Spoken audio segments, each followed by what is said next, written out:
que estão nos assistindo pelo Spotify, pelo YouTube ou através de um corte. Independente da plataforma que você está assistindo, gostaríamos de agradecer pela sua atenção. Seja bem-vindo a mais um episódio do podcast Pod Pemba. O podcast Pod Pemba é um programa da Rádio Sensg, idealizado pelo coletivo Quequerê, que é a juventude do terreiro Centro Espírita Nossa Senhora da Guia. Hoje eu estou com meu pai de santo aqui, eu peço a sua bênção. E eu também peço a bênção a todos que são de benção aí do outro lado, para a gente poder começar da maneira como tem que ser começada, né? Firmes no fundamento. Então, antes de mais nada, pai, vou pedir para o senhor se apresentar para o pessoal aí que ainda não te conhece. Olá a todos, eu sou o pai Cid Soares, sou pai pequeno aqui do Centro Espírita Nossa Senhora da Guia, sou produtor cultural, entre outras atividades. Bacana. Vou me apresentar para vocês também. Eu sou a Pitauã, também conhecida como Eleonor e também conhecida como Lira do Islã. Sou filha do Centro Espírita Nossa Senhora da Guia e uma das mãos atuantes no coletivo Quequerê. Falando sobre Quequerê e falando sobre produção cultural, é mais ou menos nesse caminho que vai seguir o nosso papo hoje. Pai, como a produção cultural surgiu na sua vida? Bom, eu nasci numa família onde a gente ouvia muita música e lia muito, né? Minha mãe dizia que o livro tinha que ficar na altura das mãos, né? Ou na altura do peito, que a gente tinha que ter alcance do livro, né? E música é uma coisa que a gente ouvia todo dia na minha casa. Então, para mim, isso era uma coisa muito natural. Vindo para o terreiro, né, me tornando um homem de terreiro, a gente começou a perceber muita coisa que a gente realizava dentro dos terreiros e que eram possíveis de se realizar também fora deles. A gente foi desafiado aqui, na verdade, eu me desafiei, porque dentro da nossa casa a mãe Célia queria ter o contato ou ter a oportunidade de conhecer o pai Elcio de Oxalá. E nesse movimento de tentar levar todo o terreiro para São Paulo, para poder conhecer o pai Elcio, dentro de uma atividade realizada por ele ou por outras pessoas, onde ele estivesse presente, a gente viu que era muito difícil, né? Uma casa com 100 pessoas, levar todas elas para São Paulo ficaria um pouco custoso. Então a gente teve a ideia de trazer o pai Elcio à Volta Redonda, ficaria mais barato, né? E como a gente faria isso? O pai Elcio participava de vários festivais em São Paulo, então a gente pensou em fazer um festival aqui em Volta Redonda e convidando o pai Elcio de Oxalá para estar presente, né? A gente não tinha nem ideia de como isso iria acontecer, como isso seria possível, de que forma o festival funcionaria, mas a gente tentou. O que a gente fez? A gente fez contato com o pai Elcio e ele prontamente aceitou. A gente tentou arregimentar alguns grupos, né? Fizemos um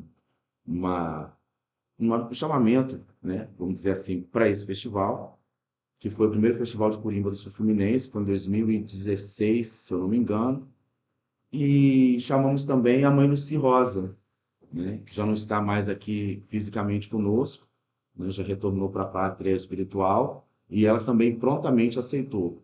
Mãe Lucy veio até de recursos próprios. Não, meu irmão, estou tão feliz de você me chamar que eu vou aí com o meu povo. Ela juntou o povo dela numa van e veio. A gente fez o evento no Memorial Zumbi, e muito com a ajuda de cada um dos filhos da casa, outros que já não estão mais aqui conosco, mas que também contribuíram bastante para aquele evento acontecer e aos quais eu agradeço muito, né, todos eles, os que estão aqui ainda, os que não estão, porque foi possível que a gente pudesse juntar terreiros de São Paulo, terreiros de Volta Redonda, terreiros aqui da região, Vassouras, Barra do Piraí e do Rio de Janeiro, para esse encontro, né? Pessoas também da dança, da música, pessoas que não estavam na casa, que hoje fazem parte da casa, né? Eu estava olhando aqui, você falando disso agora, há uns 2 dias atrás eu estava olhando algumas fotos e a Bruna Barcelon, né, que na época não estava na casa, e eu fiz o convite para ela, Bruna, você cantaria? E ela ficou muito assustada na época, mas eu cantar? Eu falei, sim, canta. E aí ela veio no terreiro, prontamente aceitou, foi ao Memorial Zumbi, fez a apresentação, né, e hoje ela faz parte da casa, né, E a filha? e a filha. Então a gente não tem alcance de como a cultura, nem como a produção cultural, ela vai atingir a nossa vida, né? Como ela vai modificar a nossa vida. Mas ela vai como um rio aí serpenteando e vai construindo caminhos e a gente vai se familiarizando, se redescobrindo enquanto comunidade e vai percebendo que a gente é uma grande família. A cultura tem esse poder também, né? Porque eu costumo dizer que a educação ela forma profissionalmente, mas a cultura ela forma você para a vida, né? Ela te prepara para a vida, para o trato com o outro, para o trato em coletividade, em comunidade. Então, tá certo afirmar que o Festival de Corimba foi um ponto inicial para a produção cultural aqui no SESC e na sua vida também? Foi sim. Foi através do festival que a gente descobriu outras possibilidades. A gente já tinha a ideia de fazer uma rádio antes, né? Eu tenho um acervo, já tinha um acervo em casa comigo, que já vinha da minha vivência com meu pai, com a minha mãe, enfim. E aí a gente foi descobrindo outros acervos digitalizados, outros em vinil, e a gente tinha a ideia de fazer aquilo não ficar só retido conosco, né? Porque não adianta eu ter uma biblioteca, por exemplo, e ninguém ter acesso a ela. Não adianta eu ter um acervo de áudio e ninguém poder escutar, né? Ninguém poder participar daquilo. E aí a gente conversou com um grande irmão nosso, que hoje não está mais aqui, mas que eu também agradeço muito, o Edson Maurício, e falei, olha, vamos pensar em fazer uma rádio?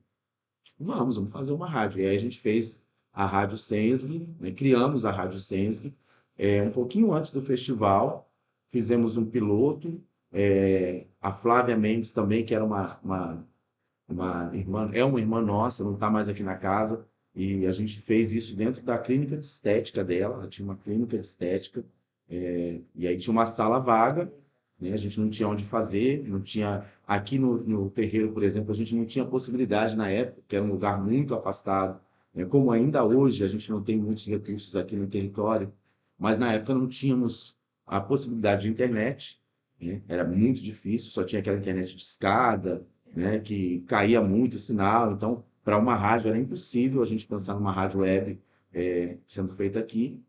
E ela cedeu espaço nessa clínica. E fizemos a primeira transmissão lá, né? A gente começou a fazer as transmissões da rádio lá nesse espaço. E depois fizemos o Festival de Coringa. Então, esses dois caminhos são os dois passos aí que a gente deu. Eu posso dizer que são o pé direito e o pé esquerdo para a produção cultural. Entendi. Bom, você falou uma frase que marcou bastante, então eu vou dar um pouquinho mais de atenção para essa frase e que outras pessoas também sempre reparam. Outras pessoas sempre reparam, e já falaram para mim que é essa frase da a escola. A escola ou a educação tradicional, eu acredito que ela forma profissionalmente, ela te forma para o trabalho, mas a cultura, ela te educa para a vida. Porque quando você aprende, tá? Quando você aprende tudo que você aprendeu na escola ou no dia a dia, né? Vamos pensar que você viveu uma semana inteira, intensamente, com problemas de trabalho, desafios, encontro com os amigos, com a família. No final dessa semana, o que sobra na sua memória é cultura. O que sobra na sua lembrança de coisa boa é cultura. O que ficou no seu coração é cultura. E isso aí é o que te sustenta para a vida. Eu acredito muito nisso. Pode ser só a minha verdade, mas é a verdade que eu acredito. E eu acho que a pergunta que eu vou fazer agora já está um pouco respondida, mas eu vou fazer mesmo assim. Uhum. E antes de fazer a pergunta, eu vou dar um exemplo. A minha caminhada com produção cultural começou em torno dos 13 anos de idade, 12 para 13. E uma coisa eu posso dizer que mudou muito na minha caminhada é o meu contato com o outro. A forma como a Eleonor tratava o outro, não que fosse muito ruim, mas assim, a forma que a Eleonor tratava o outro antes da produção cultural e depois da produção cultural mudou muito essa questão de trabalhar em coletivo. Então foi uma coisa que a cultura ensinou muito para mim. Uhum. Tem alguma coisa que você pode falar pra gente, tipo assim, que mudou um pouco, transformou um pouco na sua vida, que a cultura te ensinou? Tem. O que a cultura me ensinou foi escuta. O que a cultura me ensinou foi escuta. Porque dos lugares onde a gente menos espera, onde a gente não imagina, tem uma sabedoria ali e que pode mudar, pode te acrescentar, pode te alimentar por muito tempo. Então, aprender a ouvir, a observar. Essa observância a cultura me deu. Porque às vezes a gente passa batido por uma coisa, acha que aquilo tem menos valor, acha que aquele saber não é para gente, acha que aquele conhecimento, né, não é um conhecimento válido para a nossa vida, ou acha às vezes que o outro, por exemplo, tem menos saber do que você. Então, essa observância, essa escuta, esse calar para observar o outro, eu acho que a cultura me trouxe. Isso é bastante coisa, né? Para mim é, para mim é, enquanto homem preto, né, enquanto homem de terreiro, saber que a gente tem uma cultura que é todo dia apagada, todo dia invisibilizada, né, todo dia mais ainda massacrada. E nessa questão da cultura, né, onde a gente vê que os homens pretos ainda estão num outro lugar mais abaixo, né, é muito bom saber que a gente ainda pode, de alguma forma, atingir o outro, é, buscar o outro, dar as mãos para o outro, construir junto com o outro, dentro da cultura, e ainda tendo esse viés da questão racial, da questão, da filosofia de povo de terreiro, sabe? Para mim é muita coisa. E sobre esse ponto do reconhecimento do saber, né, enveredando para um lado racial também, por que o senhor acha, se o senhor acha, que todo terreiro é também um ponto de cultura e as atividades que já promovem, mesmo que sejam as tradicionais religiosas, também é um projeto cultural? Olha, foi, foi e ainda é um desafio muito grande a gente despertar o nosso povo de terreiro para essa percepção. Primeiro, por conta de toda uma história de racismo, de apagamento, de violência, que a gente sabe que está aí, que não tem como a gente fugir dela, também não tem como não dizer que ela existe, né? Eu sei que a gente é um assunto que a gente bate sempre, poxa, mais uma vez vamos falar disso? É preciso, está aí. Mas a gente não é só dor, não é só sofrimento, né? A gente não é só o produto do que fizeram conosco. E é essa percepção que é difícil, às vezes, a gente levar para dentro dos outros terreiros. A gente teve aí a primeira Lei Aldir Blanc, né? Acho que foi em 2019 ou 2020, se eu não me engano.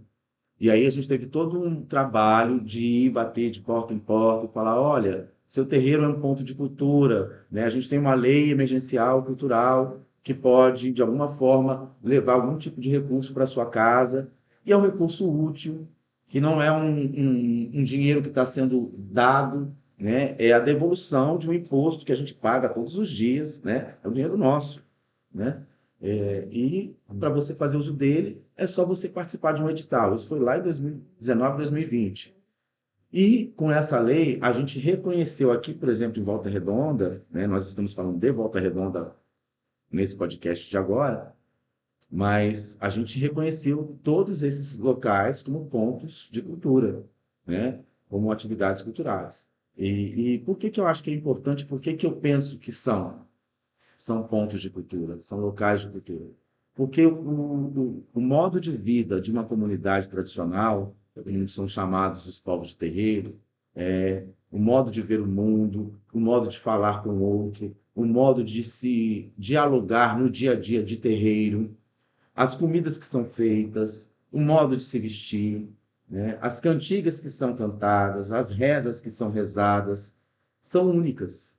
Tudo isso faz parte da identidade de cada terreiro, de cada território, né? O que a gente faz aqui no Sensgue, no quilômetro da Vovó Maria Conga, na aldeia da Cabocla Jurema, como a gente chama, né? A gente só faz aqui. O que é feito no terreiro do Caboclo Araribóia, ou no Centro Espírita Nossa Senhora da Piedade, são nomes fictícios, tá, meu povo, que a gente está dando aqui. Mas só acontece lá. Então, são modos de percepção, modos de ver o mundo. E esse modo de ver o mundo engloba toda uma cultura. Está ali dentro, inserido, toda uma cultura de vida, uma cultura de comunidade. Então, é uma cultura diferente que precisa ser respeitada, visibilizada, valorada, né? E, acima de tudo, precisa ser, de alguma forma, a gente precisa contribuir para que ela continue viva, se perpetue, né? A gente fala eu falei de leis aqui agora, e é um mínimo para que esses povos, esses territórios, essas comunidades, de alguma forma não pereçam, né? Porque o que a gente está fazendo, o que vocês estão fazendo, por exemplo, no podcast, já é, de alguma forma, a preservação ou uma luta, ou um contrapagamento, né? Uma luta contra esse apagamento que a gente vê todo dia, né? Tem uma força diária aí tentando derrubar os muros de vários terreiros, né?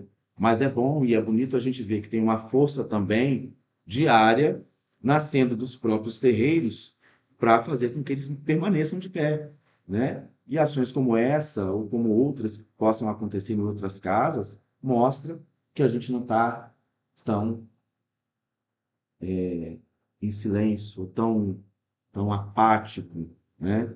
Ou tão passivo demais. Mostra que a gente ainda está lutando, né? O movimento de resistência continua, né? Ainda bem. E é interessante uma coisa que eu pensei aqui, que toda vez que uma parcela de cidadãos desconhece os seus próprios direitos, com certeza alguém está se beneficiando disso. Sempre. Então, se o terreiro não sabe que ele, ou os dirigentes às vezes não sabe que lá é um ponto de cultura, ele também não tem que ser culpabilizado. E o erro não está lá na ponta. E aí eu ia fazer uma provocação em relação, o senhor também já foi coordenador do Memorial Zumbi, né? Já. Estudante de gestão pública, estudante de produção cultural. Então, está muito apto a falar sobre políticas públicas. E eu sei que a sua cabeça fervilha de ideias. E aí eu ia te perguntar, mas mais no sentido do gestor público, assim, é, o que o senhor acha, tipo, de ideia de uma política pública, mas o que a gente faz aqui no centro, de bater lá no terreiro e avisar, é da ponta para ponta. Mas o Estado tem uma capacidade muito maior, se quisesse, para avisar todos os terreiros do Brasil que lá são pontos de ponticultura. Então, assim, o senhor acha que tem alguma coisa que o Estado poderia fazer de políticas públicas para esse saber ser mais reconhecido, para eles saberem dos seus próprios direitos? O que está acontecendo? Tipo assim, tem algum erro, o erro não está na ponta. Por que essa informação não está chegando até lá? Olha só, primeiro que eu não gosto de ficar falando o que a gente é, né? A gente é e ponto, assim. Coordenei, sim, um centro cultural, que é referência aqui no Sul Fluminense, aliás, referência no Brasil, né? Que é o Memorial Zumbi, que é um centro cultural na cidade. Só fazer uma contribuição que é um dos maiores centros de cultura preta público da América Latina. E o único dedicado a essa personalidade tão importante para nós, né, Zumbi dos Palmares, que foi o chefe da primeira nação livre do Brasil, né? Quilombo dos Palmares é a primeira república livre do nosso país. Mas, enfim, trabalhei lá durante muito tempo, acho que uns 6 anos, e foi um período de muito aprendizado. Porque estar naquele espaço, e eu vou te falar, vou falar isso aqui porque, como você tocou no assunto, não dá para a gente fugir dele. Né? Muitas vezes a gente estava ali sentado e chegava alguém dizendo para mim assim: olha, o senhor trabalha aqui? Trabalho. Acabei de sofrer uma violência, um racismo. É aqui mesmo que eu denuncio? E aí, nesse processo, a gente teve que desenvolver uma escuta para a população vítima de violência racial, né, num local que não estava ali, que não foi construído com essa finalidade, né? É um centro cultural, né? Foi construído e ele é um espaço cultural ligado à Secretaria de Cultura. Mas a gente tinha que desenvolver essa escuta, porque quem chegava ali vítima de violência racial queria, né, uma escuta, um acolhimento. Ponto. Isso é uma coisa. E aí, uma das ações que a gente fez ali foi um projeto de mapeamento de terreiros. Nós começamos ali um projeto de mapeamento de terreiros, chamado Memória das Contas.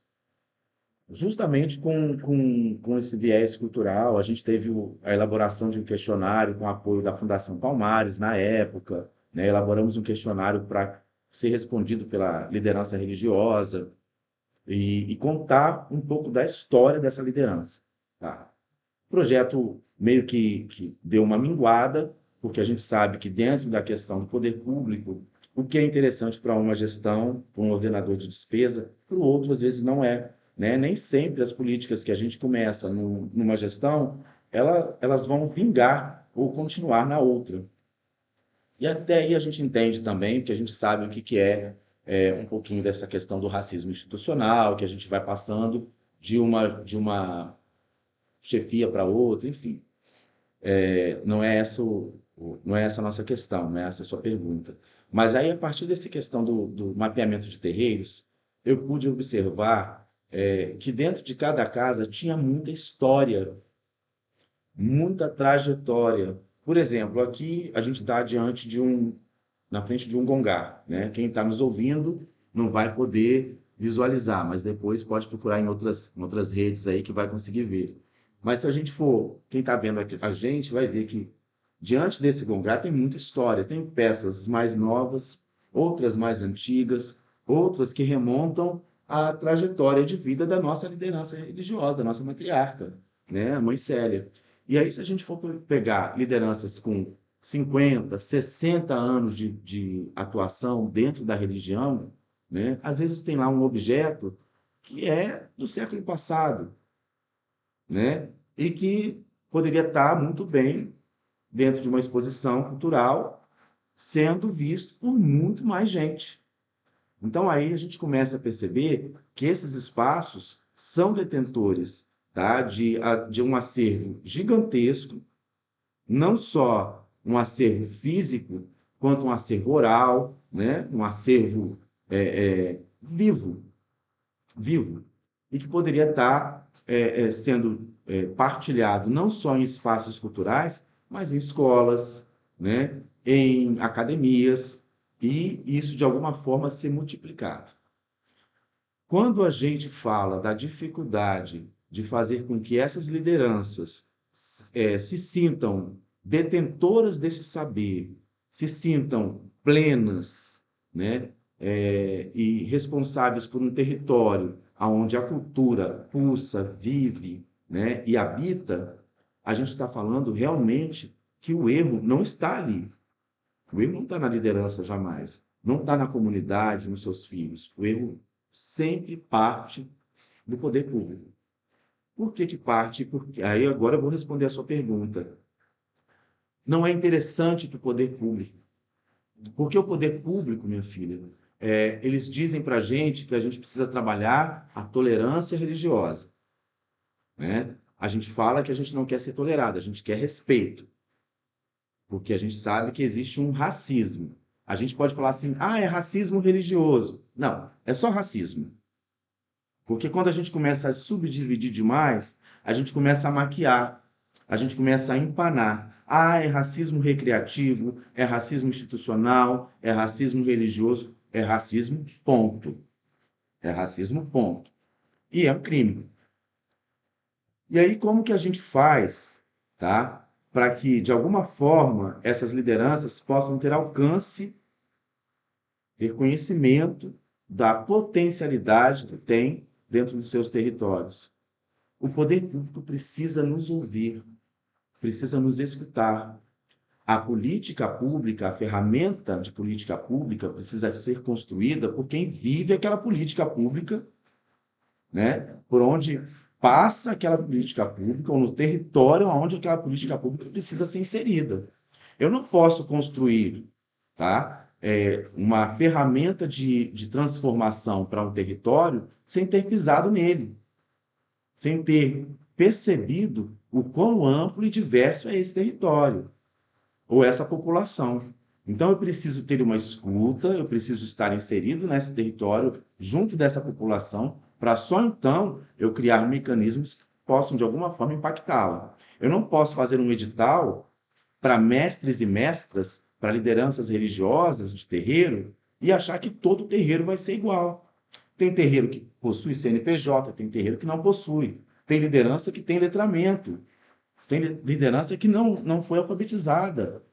Tem liderança que consegue lidar muito bem com tecnologia, com celular, com computador, mas tem liderança que, como a nossa, algum tempo atrás, não tinha acesso à internet. E aí, como eu consigo fazer com que elas tenham acesso a políticas e a ferramentas que não estão preparadas para essa diversidade? E aí eu volto a falar do racismo e do respeito, né? Eles toleram a gente porque não conseguem nos matar. Mas, na verdade, eles estão tentando, estão nos matando todo dia. Por quê? Porque não constroem ferramentas que, de alguma forma, possam impactar positivamente a nossa comunidade. Respondi a sua pergunta? Nossa, e já me deu 10 outras novas perguntas para fazer. Mas como hoje o nosso tema está mais voltado para produção cultural do que políticas públicas? Já deu uma escamoteada. Mas perfeito, tudo ótimo. Me perguntou, eu respondo.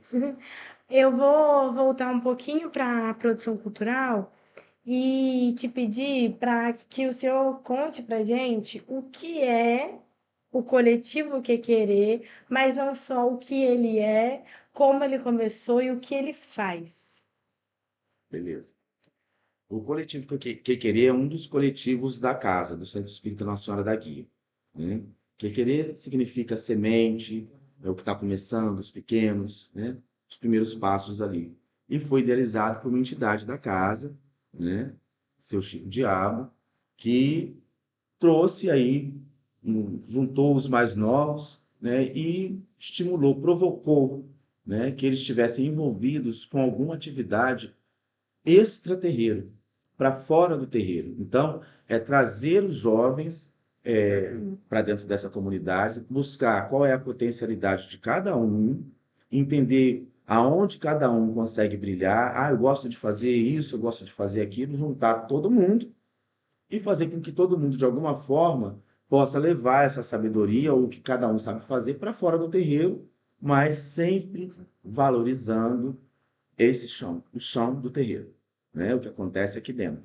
Então, começou assim, e a partir daí a gente começou a realizar atividades para fora da casa. A gente realizou 2 encontros chamados Batuque na Praça, aqui em Volta Redonda, onde a gente começou, levou o atabaque para a rua e sem marcar, né? Chegamos ali na rua, tocamos o atabaque, uma curimba, e isso começou a chamar a atenção das pessoas. As pessoas chegavam, dançavam, cantavam, e a gente ia embora.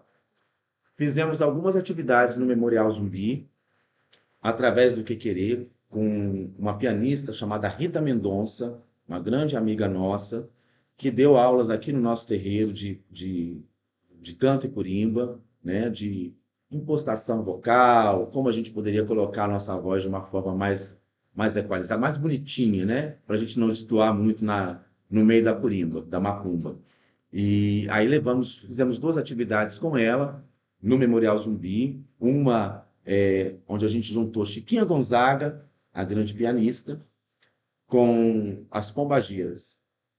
Depois a gente fez esse movimento da Rádio Sensg, né, que está no ar até hoje, e que a gente precisa dar uma reformulada, uma sacudida nela, e eu estou gostando de saber que o Pó de Pemba vem também para dar aquela sacudida. Depois fizemos o Festival de Curimba, né? E isso são algumas das ações que o coletivo Que Querer se envolve, né, e realiza. Mas tem outras atividades na casa que o coletivo tá inserido aí, que são várias. Sim, bom, vou falar um negócio aqui que eu acho que o senhor não vai gostar muito, mas é, eu sei que o senhor é muito mais do fazer do que falar. Mas o meu papel, como mais nova, Hum, é fazer honrando os mais velhos. Então, eu queria fazer uma pequena entre parênteses aqui. Vocês não estão vendo, mas aqui em volta da gente, meus irmãos, tem muita gente trabalhando. membros do Que Querer, estão trabalhando muito e cuidando de todas as obras e peças artísticas, audiovisual, tudo, inventariando, fazendo revitalização, Do então, da casa, né? do acervo da casa. Tem gente trabalhando na biblioteca. Estão em vários setores aqui. Mas o que eu queria te dizer, pai, é que, em nome do Que Querer, eu queria muito, muito, muito agradecer, porque se não fosse todo o seu trabalho, todo o seu suor e toda a sua abnegação, hoje não teríamos a tecnologia que a gente chama de pó de Pemba. Hoje não teríamos esse trabalho lindo que eles estão fazendo de inventário.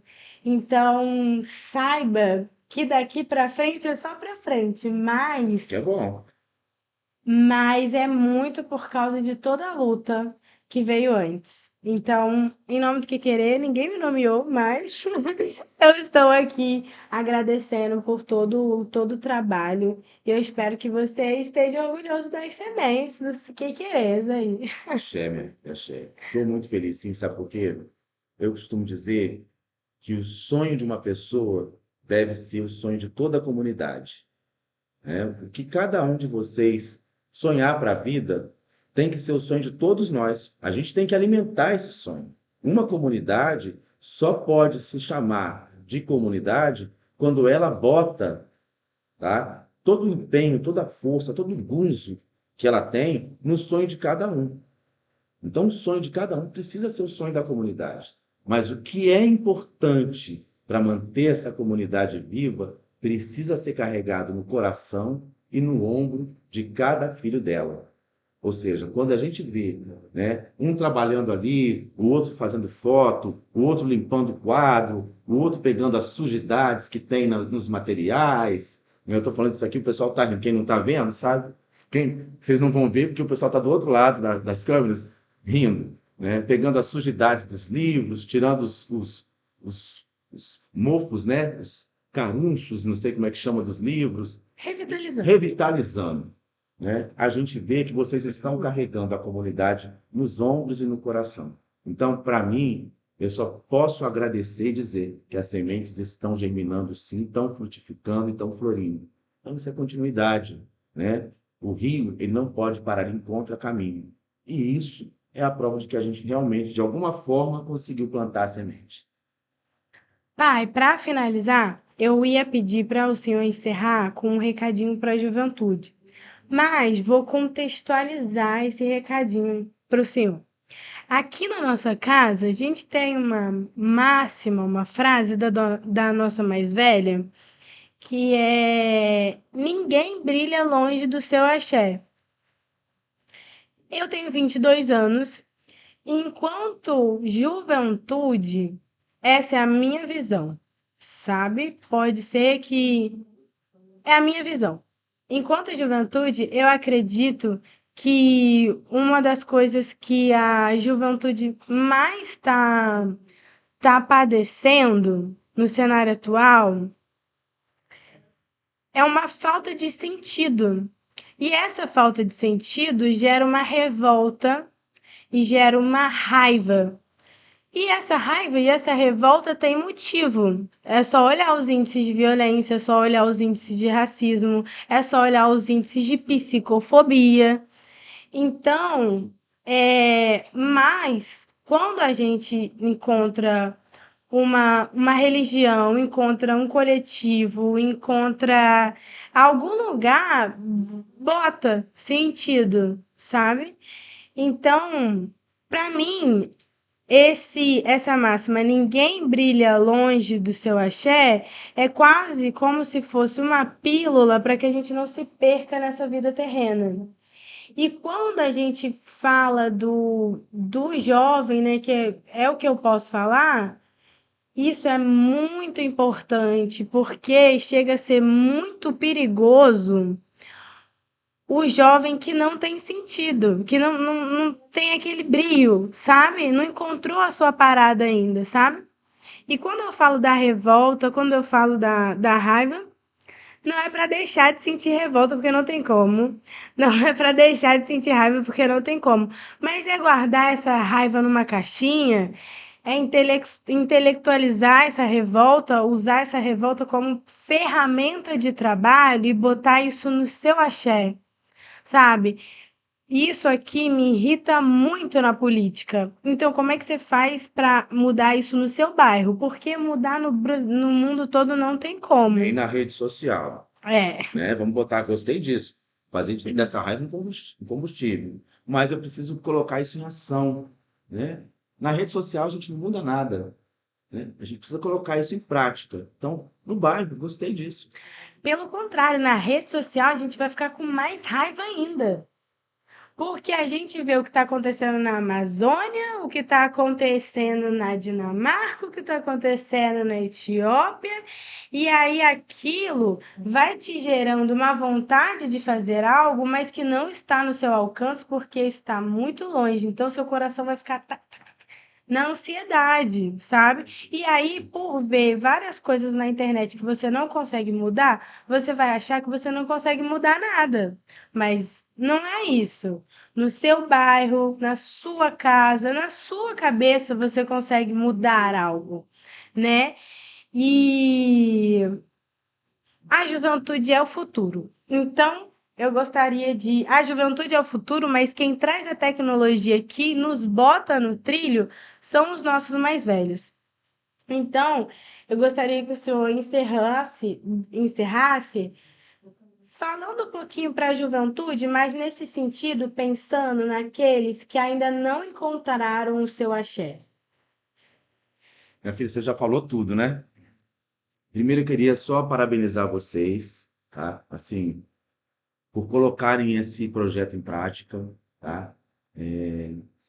Com esse nome maravilhoso, Pó de Pemba, né? Que não é só esse pó branco do axé, mas é esse espaço, né? O mundo espiritual, o mundo onde habita os nossos ancestrais. Então, a Pemba, né? Ou a Pemba é esse lugar, né? Onde a gente busca força, porque a gente sem um ancestral para mostrar o caminho, né? Mais do que religião, a gente vive uma filosofia de vida sem alguém para apontar o caminho, para abrir esse caminho primeiro, mesmo que ele não aponte, mas alguém abriu o caminho, né? Alguém antes de mim. Passei por um caminho que alguém abriu. A gente às vezes se perde. E quando você fala que ninguém brilha fora do seu axé, é às vezes buscar essa rota, né? Esse caminho às vezes interno. Mas como que eu posso saber qual é o meu axé, o que faz o meu olho brilhar, se às vezes eu nem me encontrei na vida? Se às vezes eu não sei quem eu sou, se às vezes é tão difícil para mim me olhar no espelho. Então, o que eu posso dizer para o mais novo, para a mais nova, né, é não perder tempo, não se distraia, não se distraia. Às vezes, essa raiva, essa inconformabilidade, nem sei se tem essa palavra, né? A gente A gente inventa. inventa um neologismo, mas essa questão de estar sempre inconformado com tudo, essa mágoa, né? Às vezes é só uma rota mal direcionada. E às vezes o nosso mais velho também, que deveria estar direcionando o mais novo, está tão ou até mais perdido quanto, né? E aí fica também um chacoalhar para o mais velho, né? Que se porte ou se coloque no lugar de ancião. Porque velho, envelhecer, né? Passar pelo tempo, nós vamos passar todos. Mas se tornar um ancião, carregar ou portar a sabedoria, é bem diferente, né? A gente precisa ter essa responsabilidade com o mais novo. E o mais novo precisa ser, de alguma forma, direcionado. Mas, às vezes, essa raiva, né? Esse não saber para onde eu vou, parte também desse não caminho que o mais velho deveria abrir. Mas o que eu posso dizer para o mais jovem é: não se distraia, não se distraia. Busque o seu centro de interesse, busque o que faz o seu olho brilhar, tá? E vá com toda a vontade do mundo. Faça o que a Pitalã falou. Transforme essa raiva em combustível, mas um combustível produtivo para você mesmo e para o seu entorno, para a sua comunidade. Quem é a minha comunidade? Quem é a minha família? Sou eu, meu cachorro. Eu e meu papagaio, sabe? Quem está do meu lado, quem está comigo no rolê, quem está comigo no dia a dia, quem escuta o meu choro, quem divide o sorriso comigo, esse é o meu parceiro, essa é a minha família. Então, divida isso, construa isso com quem constrói com você, mas não perca tempo, não se distraia mais, o tempo está passando muito depressa. E quando a gente vê, a vida já passou, a gente não fez nada, e isso é o que é pior. A vida vai fazendo com a gente o que a gente não faz com ela, sabe? O que a gente não quis construir da vida, outras pessoas vão mostrando um caminho, porque quem não tem caminho, qualquer caminho serve, né? E aí vem os aproveitadores, os oportunistas, colocando a gente em qualquer lugar. Então, não se distraia. O tempo passa rápido demais, a gente não pode perder tempo. Bom, pegando esse gancho, eu vou deixar um recadinho também que eu não aguento não falar. É, juventude, não se distraia. A gente não veio nessa terra à toa e a gente veio para ser feliz também, sabe? Se encontrando, brilhando no nosso axé, no que a gente veio para fazer aqui. E eu, particularmente, acredito que quando a gente dá o primeiro passo, a ancestralidade encaminha para mostrar esse axé. Provavelmente esse axé está batendo na sua porta e talvez você não esteja vendo, que combina com o que o meu pai falou de não se distraia. Então, observe que com certeza a ancestralidade vai mostrar esse axé para você, vai te dar sinais. Não se distraia e a gente veio nessa terra para ser feliz, não viemos à toa. Meu pai, muito obrigada. A sua bênção. Axé. Axé.